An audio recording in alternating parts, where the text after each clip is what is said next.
Welcome to my class. I am Abdus Salam, Assistant Teacher, Rajshahi Collegiate School, Rajshahi, Bangladesh. My dear viewers, you know it very well that we are working for the grammatical structures which can help you to write English nicely and smartly. And if you follow these kind of structures regularly, then it will be very much easy and simple for you to speak English nicely also.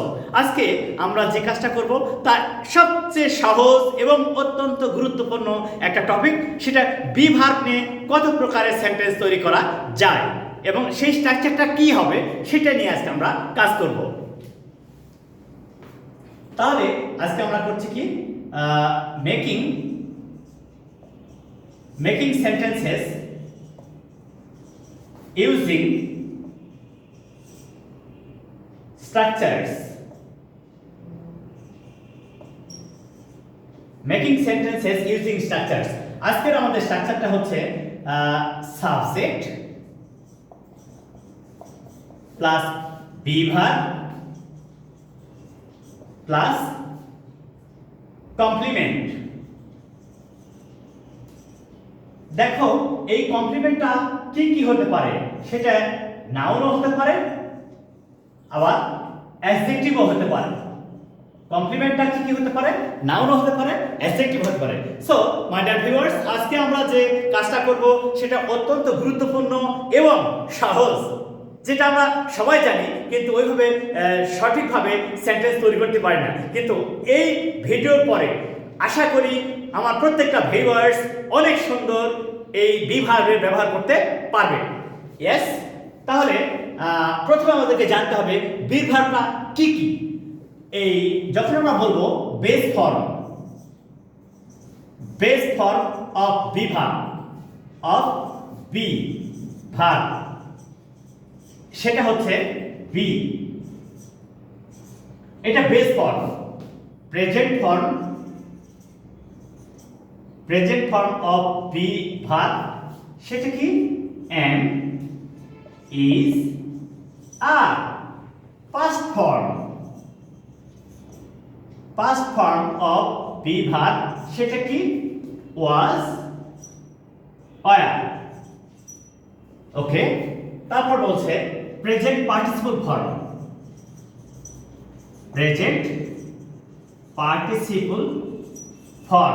Of be verb সেটা কি being. আর past participle form of be verb সেটা কি বিন। দেখো তো আমাদের B ভার্বের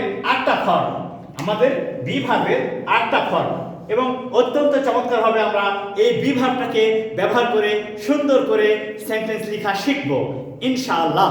you all will be too much skill after watching this video.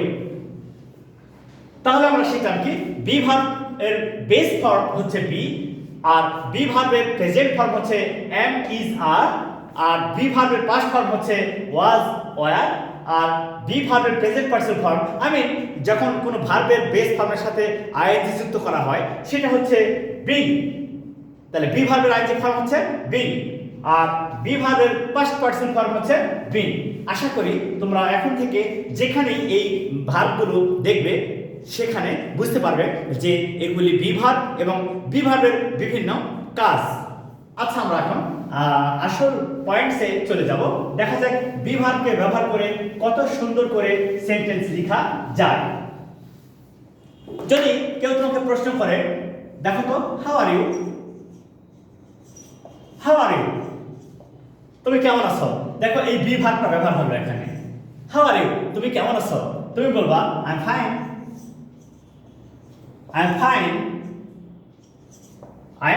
Fine, আমি ভালো আছি। আমি ভালো আছি। দেখো তো subject plus be plus adjective, এইভাবে আমরা শিখবো। তাহলে কি শিখলাম আমরা, যে আমরা অনেকেই জানি যে এমিজার শুধু অক্সিলারি ভার্ব আকারে বসে। নেভার। এমিজার এই বি ভার্বটা কখনো প্রিন্সিপাল ভার্ব আকারে বসে, কখনো অক্সিলারি ভার্ব আকারে বসে। all the things will depend on the sentence structure that you are going to use. So now it is too much easy and clear to all of you that be verb is a linking verb here. I mean it is working as the main verb of this sentence. So it is called finite verb also now in this sentence.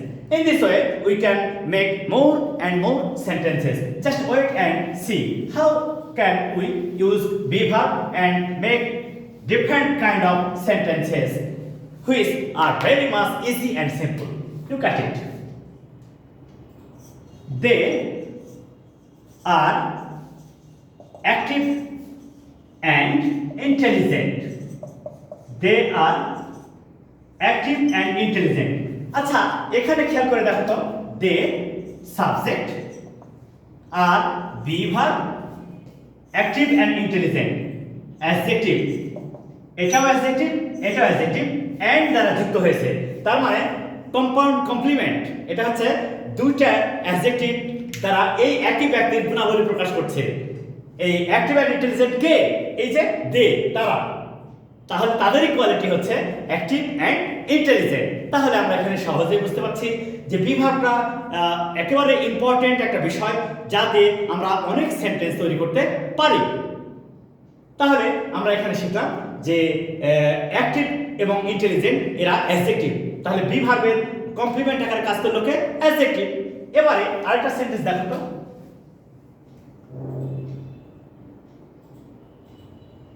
He is Rafiq he is Rafiq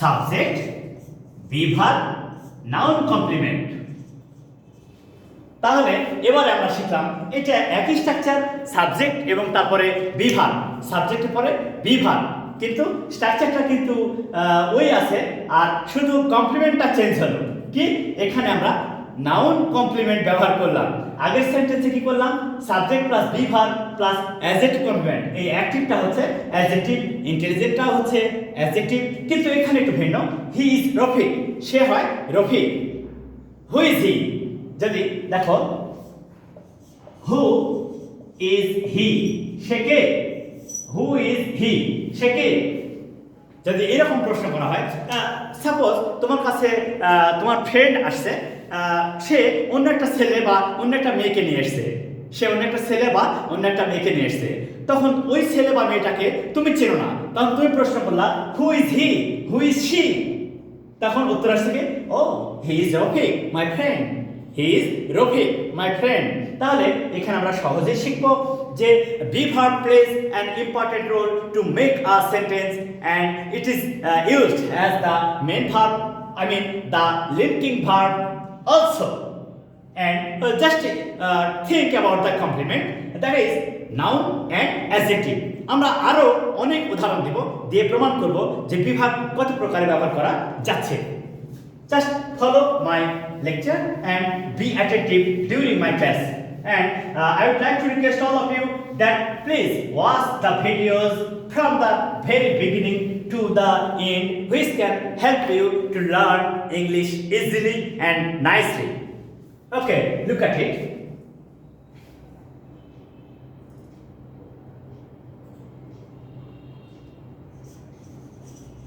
Where were you yesterday?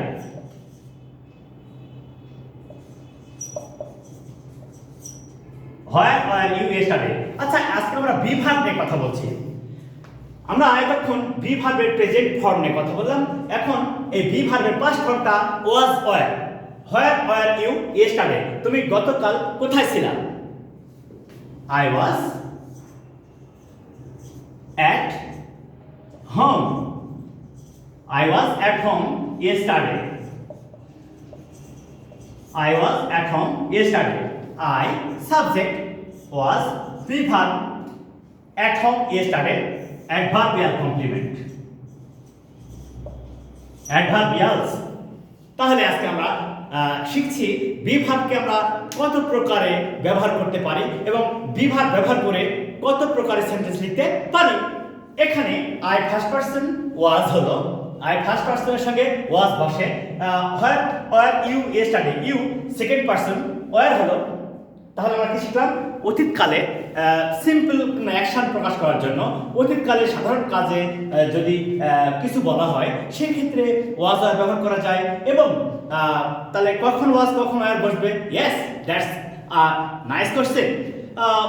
First person singular নাম্বারের ক্ষেত্রে বসবে আমরা ওয়াজ, first person এবং singular নাম্বারের ক্ষেত্রে আমরা ব্যবহার করব ওয়াজ। আর সেকেন্ড পারসন প্লুরাল নাম্বারের ক্ষেত্রে, সেকেন্ড পারসন এবং প্লুরাল নাম্বারের ক্ষেত্রে ওয়া। একেবারে সহজ।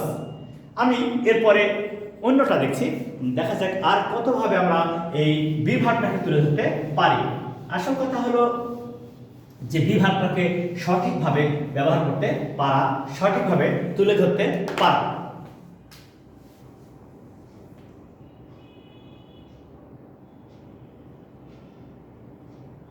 How are the books? How are the books that you have bought?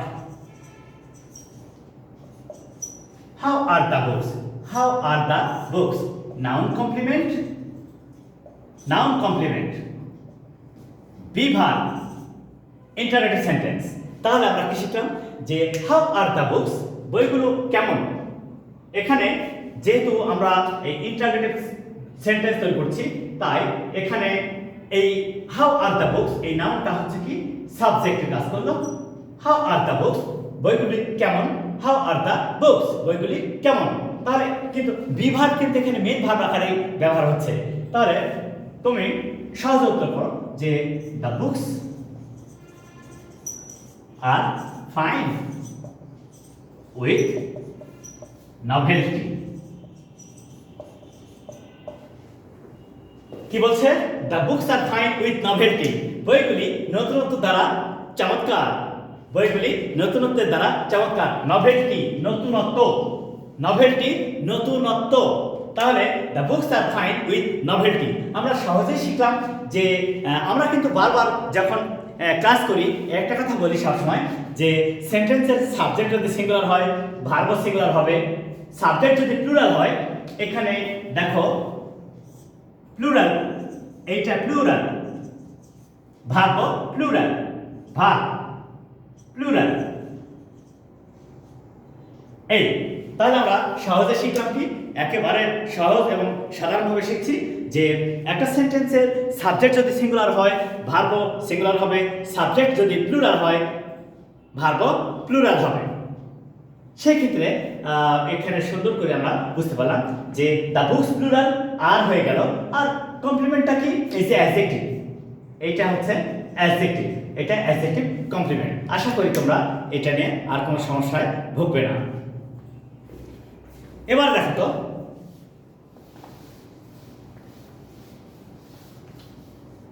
কিভাবে আমরা আরো সহজে এই বিষয়টাকে তুলে ধরতে পারি, সেটা নিয়ে এখন কাজ করছি।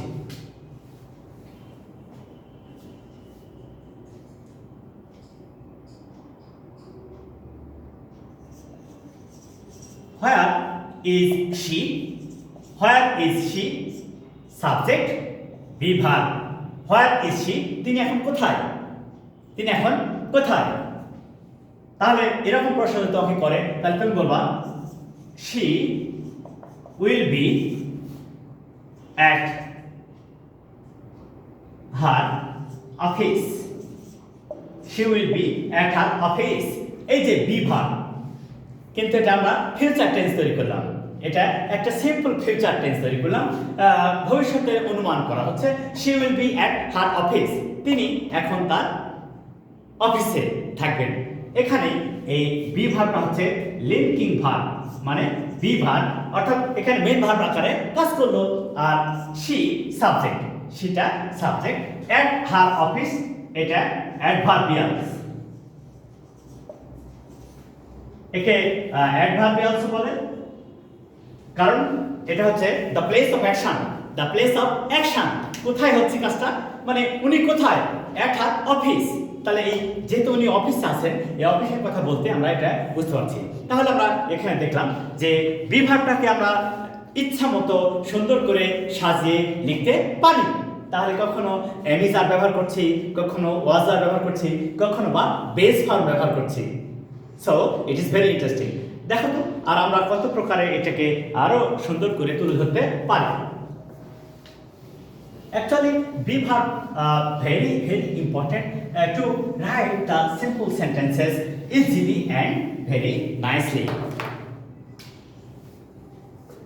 এবার দেখো তো এখানে বলছে